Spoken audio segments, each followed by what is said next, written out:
ನೋಡಿ 9th one ಏನ್ ಕೊಟ್ಟಿದ್ದಾರೆ, last one. Find the discriminant of the equation 3x square minus 2x plus 1 upon 3 is equals to 0 and hence find the nature of the roots, find them if they are real ಅಂತ ಕೂಡ ಕೊಟ್ಟಿದ್ದಾರೆ. ಅಂದ್ರೆ ಇಲ್ಲಿ ಏನ್ ಮಾಡಿದ್ದಾರೆ, ಒಂದು equation ಕೊಟ್ಟಿದ್ದಾರೆ, ಅದರದ್ದು ಡಿಸ್ಕ್ರಿಮಿನೆಂಟ್ ಫೈಂಡ್ ಔಟ್ ಮಾಡಕ್ ಹೇಳಿದ್ದಾರೆ. Okay, and hence find the nature of the roots, ಅದನ್ನು ಫೈಂಡ್ ಔಟ್ ಮಾಡಿ ಅಂತ ಹೇಳಿದ್ದಾರೆ. Find them if they are real ಅಂತ. ಸೊ ಡಿಸ್ಕ್ರಿಮಿನೆಂಟ್ ಫೈಂಡ್ ಔಟ್ ಮಾಡೋದಕ್ಕೆ ಏನು ಫಾರ್ಮುಲಾ ಏನು, D is equals to B square minus 4ac ಅಲ್ವಾ, ನಾವು ಓದಿದ್ವಿ. ಈಗ ಇದನ್ನು ಸಬ್ಸ್ಟಿಟ್ಯೂಟ್ ಮಾಡಕ್ ಮುಂಚೆ ನಾವು ಇಲ್ಲಿ ಹಾಕೋಬೇಕು. A is equals to coefficient of X square ಏನಿದೆ 3 ಇದೆ, ಬಿ ಕೋಎಫಿಷಿಯಂಟ್ ಆಫ್ ಎಕ್ಸ್ ಏನಿದೆ -2 ಇದೆ, ಸಿ ಕಾನ್ಸ್ಟೆಂಟ್ ಏನಿದೆ 1/3 ಇದೆ. ಸೊ ಸಬ್ಸ್ಟಿಟ್ಯೂಟ್ ಮಾಡೋಣ. ಬಿ ಸ್ಕ್ವೇರ್ ಅಂದ್ರೆ -2 whole square minus 4 into A plus ಅಲ್ಲಿ 3 ಇದೆ, ಕಾನ್ಸ್ಟೆಂಟ್ 1/3 ಇದೆ. ಓಕೆ, ನೋಡಿ -2 ಸ್ಕ್ವೇರ್ ಇದೆ, ಮೈನಸ್ ಇಂಟು ಮೈನಸ್ ಪ್ಲಸ್ ಆಯ್ತು, 2 ಸ್ಕ್ವೇರ್ ಅಂದ್ರೆ 4 ಆಯ್ತು. ಓಕೆ, ಮೈನಸ್ ಇಲ್ಲಿ ನೋಡಿ, ಇಲ್ಲಿ ನ್ಯೂಮರೇಟರ್ 3 ಇದೆ, ಡಿನಾಮಿನೇಟರ್ 3 ಇದೆ, ಕ್ಯಾನ್ಸಲ್ ಆಗತ್ತೆ. ಸೊ ಕ್ಯಾನ್ಸಲ್ ಆಯ್ತು, ಏನ್ ಉಳಿತು, 4 ಇಂಟು 1 4.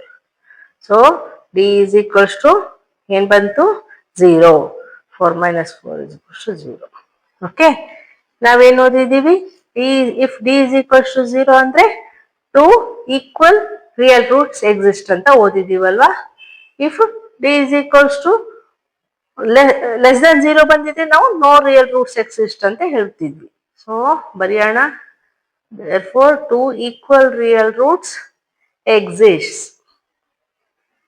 ಈಗ ಅವ್ರೇನ್ ಹೇಳಿದ್ದಾರೆ, if they are real find them ಅಂತ ಹೇಳಿದಾರಲ್ವಾ. ಸೊ ಫೈಂಡ್ ಔಟ್ ಮಾಡೋಣ. ಯಾವ ರೀತಿ ಫೈಂಡ್ ಔಟ್ ಮಾಡೋಣ, ಕ್ವಾಡ್ರಾಟಿಕ್ ಫಾರ್ಮುಲಾ ಹಾಕಿ ಫೈಂಡ್ ಔಟ್ ಮಾಡೋಣ. ಏನಿದು, x is equals to minus b plus or minus under root b square minus 4ac upon 2a ಅಲ್ವಾ. ಫಾರ್ಮುಲಾ ಇಸ್ ಈಕ್ವಲ್ಸ್ ಟು ನೋಡಿ ಮೈನಸ್, ಇದು ಫಾರ್ಮುಲಾದಾಗಿರೋ ಮೈನಸ್, ಬಿ ವ್ಯಾಲ್ಯೂ ಏನಿದೆ -2 ಇದೆ. ಓಕೆ, ಇದು ಫಾರ್ಮುಲಾದಾಗಿರೋ ಮೈನಸ್, ಇದು ಬಿ ವ್ಯಾಲ್ಯೂ ಮೈನಸ್. ಓಕೆ, ಯಾವುದನ್ನು ಇಗ್ನೋರ್ ಮಾಡಂಗಿಲ್ಲ, ಇಲ್ಲಾಂದ್ರೆ ನಮ್ಗೆ ಆನ್ಸರ್ ರಾಂಗ್ ಬರುತ್ತೆ. Plus or minus under root, ನೋಡಿ ಬಿ ಸ್ಕ್ವೇರ್ ಮೈನಸ್ 4ac ಈಗ ತಾನೇ ಫೈಂಡ್ ಔಟ್ ಮಾಡಿದ್ವಲ್ವಾ, ಅದ್ರ ವ್ಯಾಲ್ಯೂ 0 ಬಂತು. ಸೊ 0/2 ಇಂಟು ಎ ವ್ಯಾಲ್ಯೂ ಏನಿದೆ 3 ಇದೆ. ಸೊ 3. ಈಗ ನೋಡಿ ಮೈನಸ್ ಇಂಟು ಮೈನಸ್ ಪ್ಲಸ್ ಆಯ್ತು, +2.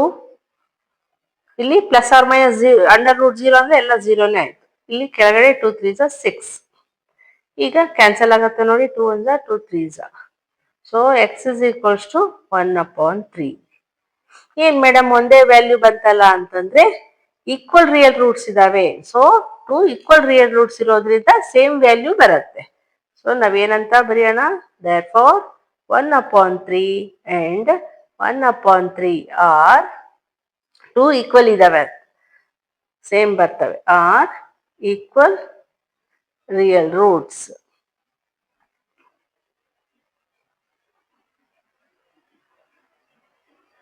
Okay, this is the answer. Understand ಆಯ್ತಾ? ಈಗ ಎಕ್ಸರ್ಸೈಸು ಮುಗೀತು, ಎಕ್ಸಾಂಪಲ್ಸು ಮುಗೀತು. ಈಗ ನೆಕ್ಸ್ಟ್ ಚಾಪ್ಟರ್ ಮಾಡೋಣ.